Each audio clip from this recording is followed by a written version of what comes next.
Halo wargi Sunda, tepang lili sareng singkuring giwang himawan. Nah, dina babagan video ayeuna kuring rek ngajelaskeun bahasa-bahasa Sunda anu unik nu eueuh di bahasa Indonesia. Contohna nu kahiji.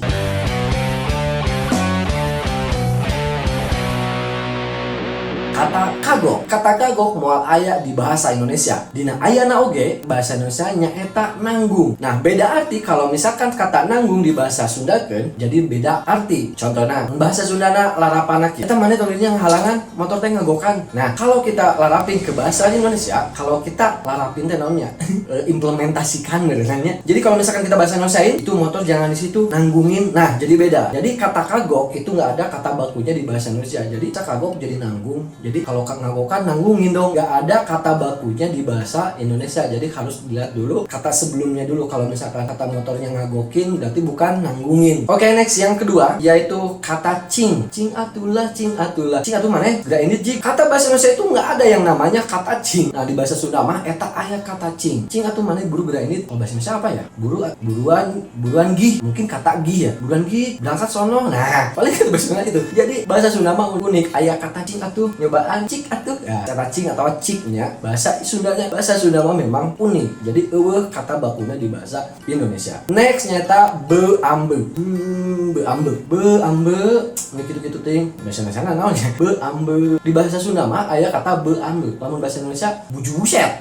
Naonnya? Buju buset. Seperti kayak gitu. Buju buset dah. Nah, kalau bahasa Sunda mah beambe. Jadi suatu kata yang memang kelihatannya heran gitu. Terheran-heran atau kata keheranan ya. Oke, yang selanjutnya kata upakari. Jadi kalau kata upakari itu kalau di bahasa Sunda itu ada yang disebut upakari. Kalau upakari itu semacam cepatnya harus diberesin. Bila upakari, jadi apa ya? Buru kalau bahasa Indonesia bahasa Sundanya gini.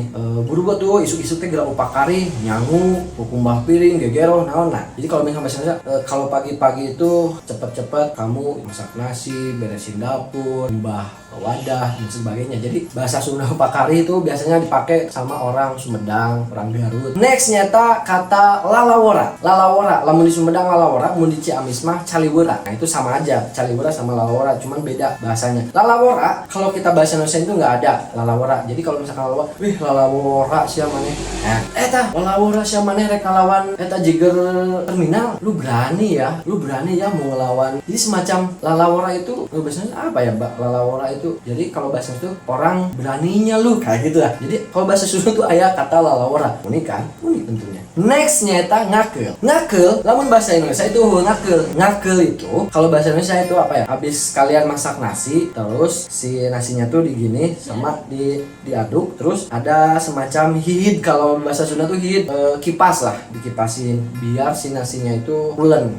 Jadi ada yang disebut namanya ngakel. Next nyata ngoret. Ngoret lamun diartikan kalau misalkan kita artiin bahasa Sunda itu ngoret itu membersihkan rumput tapi dengan kayak cangkul tapi mini gitu, cangkulnya tuh kecil. Ya, ngoret biasanya membersihkan rumput di halaman, ngoret gitu ya. Nah, kalau bahasa Indonesia ngoret itu nggak ada. Jadi ya udah membersihkan rumput di halaman aja gitu mungkinnya. Kamu lagi mana? Itu membersihkan rumput di halaman. Oh, ngoret. Nah, juga gitu. Next, ngasek. Nah, bahasa Sunda mah aya nu sebut ngasek. Ngasek itu yaitu proses penanaman biji melubangi suatu lubang di tanah gitu. Jadi, udah tuh bahasa Indonesia. Ya gitu lah proses menanam lubang. Misalkan kalau kita mau menanam jagung atau kacang, nah itu kan dilubangin dulu sama asek, namanya kayak pohon itu, tangkal ya, kayu, bambu, batang, bolongin, terus diketanahin, terus si kacang nanti. Nah, itu ngasek namanya. Kalau bahasa Sunda tuh ngasek. Nggak tahu kalau bahasa Indonesianya apa gitu ya. Ya, proses menanam biji-bijian atau umbi-umbian di tanah mungkin gitu. Next, nyata aringgis atau araringgis. Araringgis itu semacam bahasa Indonesianya gitu.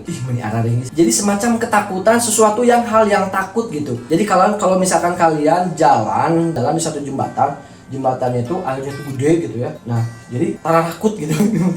Takut gitu ya. Lihat ke sini jurang.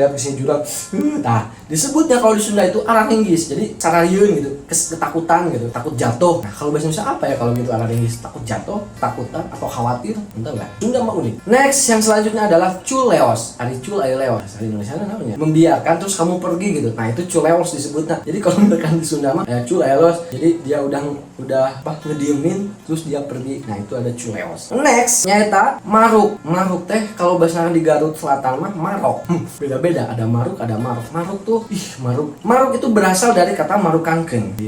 Marukankeun atuh si eta mah. Nah, maruk tah. Jadi, nah apa ya bahasa Indonesianya? Jadi semacam kayak maruk itu semacam kayak ini namanya bingung. Pokoknya ketebak kurang, silakan ditulis di kolom komentar. Kalau kalian tahu silakan tulis di kolom komentar, tulis di kolom komentarnya. Oke. Next, ucang angge. Nah, di bahasa Sunda mah aya istilah nu ngaranna ucang angge. Ucang angge teh kalian duduk di kursi ya, di kursi sambil si tuurna tuh digini-giniin gitu. Di ucang angge si tuurna teh gitu-gitu. Tah itu disebutnya ucang angge. Kalau bahasa Indonesianya mungkin duduk santai sambil nyari gitu-gitu lah ya, bukan digituin enggak, si kakinya gitu-gituin. Nah, itu disebutnya ucang angge kalau di bahasa Sunda itu. Next, ngalegedai. Ngalegedai itu itu ngalegedai. Jadi kalau misalkan itu namanya bahasa Indonesia. Jadi ada semacam kita duduk santai cuman tersungkur ke belakang gitu. Nah, itu ngalegedai. Itu ngalegedai. Nah, itu ngalegedai, guys. Next, ampih atau ngampihan. Jadi ampih itu masuk. Jadi tapi beda kalau masuk itu ya. Masuknya ampih itu kayak masuk ke dalam suatu tempat dan ruangan. Jadi geus magrib berarampi berdak berarampi. Nah, jadi kalau misalkan bahasa Indonesia berdak udah magrib nih, masuk pergi ke rumah. Nah, namun di bahasa Sunda itu ada disebutnya ampih. Jadi ampih itu balik atau asup ke tempat asalnya itu ampih, ya, ngampihan gitu. Atau namun ngampihan mah ngarawatan, jadi disimpan gitu. Itu ngampihan. Kalau bahasa Indonesia mungkin ya masuk aja bener, tapi beda kalau masuk ya di Sunda mah asup gitu. Beda. Itu aya ngaranna ampih. Next nyata hebring. Nah, kata hebring dia unik pisan. Di Sunda mah aya disebut ngaranna hebring. Hebring teh semacam jadi dangdangan anu katering mencolok. Nah, biasanya ku ibu-ibu anu sosialita ya, dandanana terus teh make upna, overall gitu nya. Aya cincin lah, aya gelang lah, tinggal hebring make kacamata hideung. Nah, disebutnya hebring di bahasa di Sunda mah. Nah, kalau bisa Indonesia mungkin kayak semacam menor gitu ya, ketika misalkan ibu-ibu gaya pakai kacamata hidung terus gelangnya segini, dandanannya, make upnya overall, nah, mungkin itu namanya bahasa Indonesia. Silakan tulis di kolom komentar. Itu nggak tahu saya namanya. Kalau di bahasa Sunda itu namanya hebring. Wah, si ibu itu hebring, euy. Nah, itu hebring. Next, comot. Nah, comot ini adalah suatu proses pengambilan yang cara mengambilnya diginiin. Nah, itu comot. Misalkan itu comot dikotok. Nah, itu ambil tai ayam. Nah, proses pengambilannya tapi gini ya. Tapi kalau bahasa Indonesia kan bukan comot aja, ngambil apa gitu ya. Nah, kalau bahasa Indonesia proses comot itu ambil dengan tangannya diginiin. Comot. Itu comot. Next, nyaeta kareunang. Kareunang itu proses gerah nih, jika saya itu gerah.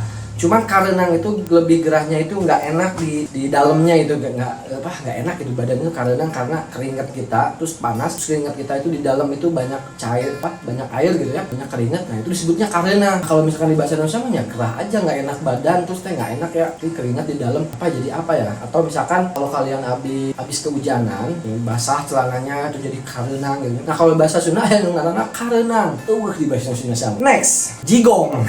Jigong itu mana ditanya proses keluarnya air liur atau cido gitu nya. Nah, itu air liur gitu. Jadi disebutnya teh jigong. Kalau di bahasa Indonesia air liur mungkin jigong teh, tapi jigongna nempel di nu naonnya ya pokoknya ieu air liur, tapi air liur makan air ludah ya, ciduh kalau bahasa Sunda mah. Nah, ini mah beda jigong istilahnya. Kalau di bahasa Indonesia mah nggak ada yang namanya jigong. Next, ruhai. Ruhai itu api yang membara. Kalau ruhai itu api yang membara. Terus ini geus ruhai gratagogeun. Jadi ada proses api yang membara dan baranya itu udah merah gitu.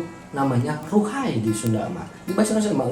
Next, nyata siduru. Nah, masih berdekatan dan berdampingan dengan ruhai. Jadi siduru itu proses pengapian. Jadi kalau misalkan kalian ada tungku nih, terus diam di pinggir tungku. Nah, di kita mah namanya siduru. Atau kalau bahasa Indonesia apa ya? Pengapian gitu. Atau apa ya? Nah, next nyata ngagebla. Ngagebla itu istilahnya sebutan pada suatu api yang gede membara gede gitu ya, membara. Nah, api itu membara. Kalau bahasa Sunda itu ngagebla itu di bahasa Indonesia memang membara. Yang terakhir nyata cimeting. Cimeting itu air hujan atau air yang embun yang menetes pada baju ya. Jadi baju atau misalkan proses di luar, kalau kita menguai baju di luar tuh pasti ku cimeting gitu ya. Jadi nanti totol. Kalau bahasa Indonesia kan mungkin air malam gitu ya. Apa ya cimeting kalau bahasa Indonesianya? Cimeting itu ya jadi ada sesuatu air di malam hari yang mengembun terus menempel pada baju kita, terus baju kita jadi hitam. Maksudnya apa? Kalau misalkan kalian tahu silahkan tulis di kolom komentar. Oke guys, gitu unggul di zona Sunda, Iwang Himawan Sampurasun.